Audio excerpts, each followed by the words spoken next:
Oji mamacita, Oji mamacita, tu es tant de qui de moi de nous pour toi je t'ai redessi massa. Vas-y mamacita, Oji mamacita, en plan ensemble je t'ai dit je t'aime à travers le mininga. Oji mamacita, tu es tant de qui de moi de nous pour toi je t'ai redessi massa. Oji mamacita. L'agence congolaise de prestations et services SRL, la solution rapide pour toute activité de transactions immobilières en République démocratique du Congo. Vente, achat, gestion, estimation,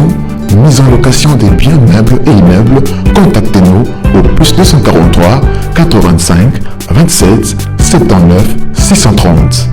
Vous avez une parcelle à vendre, un terrain, une villa, une L'agence congolaise de prestations et services SRL, la solution rapide pour toute activité de transactions immobilières en République démocratique du Congo. Vente, achat, gestion, estimation, mise en location des biens meubles et immeubles. Contactez-nous au plus 200. Oji mamacita, tu es tant de qui de moi de nous pour toi je t'ai redessi massa. Vas-y mamacita, Oji mamacita, en plan ensemble je t'ai dit je t'aime à travers le mininga. Oji mamacita, tu es tant de qui de moi de nous pour toi je t'ai redessi massa. Oji mamacita, en plan ensemble je t'ai dit je t'aime à travers le mininga. Quand je pense à toi je suis pas allé, je suis BG encore. Tu t'en fous de mes reproches et de mes erreurs qui sont moches. La bonne j'arrange mes souvenirs dans l'art et je deviens rage quand je suis dans le Mbote libota nanga mbote na bino esengo mingi ya kolakisa bino awa donc awa toza na France te toza na États-Unis te toza na cité Kin Oasis donc na Bandal c'est Paris des places tozaleli donc totambola mukie toye kotala appartement mo tozoteka awa donc ezama très bien talara Kin Oasis donc bomona structure na ndenge ezali appartement eza na gauche côté donc na droite donc na gauche oyo so tozongi boye na droite côté oyo eza place ba villa ezalaka donc côté ba appartement côté oyo ba villa donc wana awa toza neti bomona barrière liboso donc awa sécurité assurée makambo tout ya kitoko eza assuré bon totana ba système ya ba appartement de tongama comme ça et puis ça peut être moi idée et comme ça tokotamba mona kati po awa ba filmara filmate donc moi to filmer banzela nyonso ndezali ezati donc wana bomoni libanda tokota siko na kati appartement to matana voilà donc toza déjà liboso appartement na biso oyo kotala tozokota na kati ya appartement toye kokuta appartement donc vu que tozoteka yango to exigaki na propriétaire mukolo na yango to lobaki na ye atiela biso peinture ya sika po awa balouesaka yango meublé donc appartement de vacances balouesaka yango bongo eza ya 3 chambres balouesaka yango $3,600 le mois donc peut-être si on est négocier tout ce qu'on a mis na $2,500 le mois donc $2,500 le mois et puis awa eza appartement moko très classe très sophistiqué donc nde to tambola options tozo tala to mona to na salle à manger donc to na salle à manger au mona ki on a place écran ezalaki eza salon salle à manger yango awa donc to laksa vraiment ba pièce nyonso appartement eza ya 3 chambres 2 salles de bain toilette visitaire ezali ozana cuisine na place ya rolamba lokwa moi petit véranda et puis na magasin na magasin ezali pona kobomba biloko donc tozana cuisine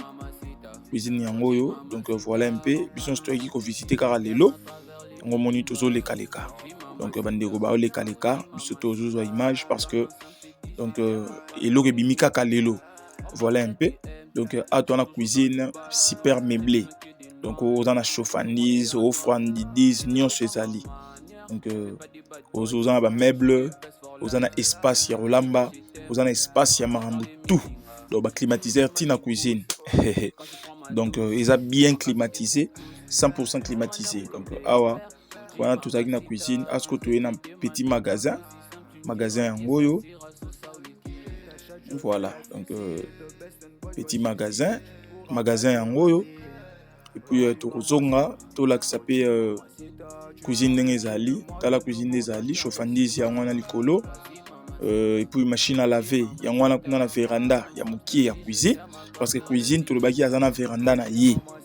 cuisine na véranda na ye, salon na véranda na ye, voilà. Donc awa to wana tout le monde qui est qui petit magasin, na habité sur na bengango petit lambazol, donc comme on to pesa to pesi kaka espace yango wana, et puis to reluka to bima to zonga susu na salon pour to la espace à ba chambre, donc autant à toi na salle à manger, salon yango yo nyonso yango wana mulai o nyonso to mona o eza appartement, donc ba appartement ya boye na ba gombe était comme na ba $350,000 à discuter, ba $400,000 à discuter, mais awa to na kati cité Oasis sécurité syndic ma nyonso eza rassuré, donc to ba bandi yango na bon puis na loba na suka to tala nan a to na couloir na droite na biso awa ndeko la so toilette, bon to zongela ngo na coin na biso wana toza na toilette visitaire, donc eza wana eza relié direct na salon mpa ya koya ola kota na couloir ata la ba chambre tout ça asuki ka wana direct,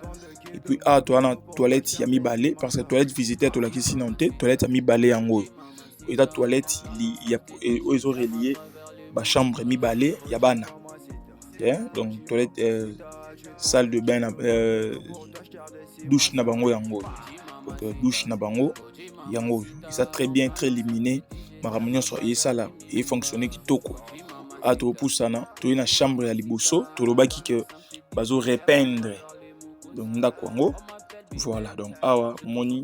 donc ndako eza désordre parce que bazo sa misala bazo chilapso peinture, je crois que vidéo to sala ya sika et to sala ya sika bo mona ba peinture que ça déjà et si laki to lingaki toujours bat na biso baza dana ba idée image ya appartement ndenge ezote kamela, donc voilà ba pièce nyonso eza bien climatisé, appartement eza munene, ba chambre eza ya minene, et puis eza kitoko, donc na minute eza meublé, mais il était comme samba meuble, mais mutu o paro sepela azona ba meuble eza ra ko solola et lo nyonso ba solola toujours, puis suite au poussani to ina chambre des parents, voilà, chambre des parents yango na balcon yango na bosana koloba, donc ba chambre pesa na ba balcon, eza climatisé, eza na dressing na si to reçoit dressing wana très bien, avant on a tout l'accès non espace ya chambre ndenge ezaleli, et ça donc chambre eza munene, puis eza na toilette na yango, salle de bain, douche ezali, voilà. Donc yango awa na espace à gauche wana ndeko reçoit biso yango, voilà. A na gauche awa eza place donc ba benga yango dressing ko tia moi ndenge ezala ka toujours moi garde-robe tout ça na ngambo koto, et puis toya to mona douche ya ba parents yango, donc toilette ya ba parents azana douche na e douche na eloko epela verre benga yango pe chauffandise, ouais bilo mo bongo yango yo, donc appartement eza bien, eza vraiment très sika, donc appartement yango ndeda totali boye, appartement oyo babandi yango $230,000 à discuter, donc eza appartement oyo batina prix à bien par rapport ya ndenge to yebeli ba appartement te camarana kin Oasis, donc $230,000 à discuter, eza na commune ya Bandalungwa na cité kin Oasis,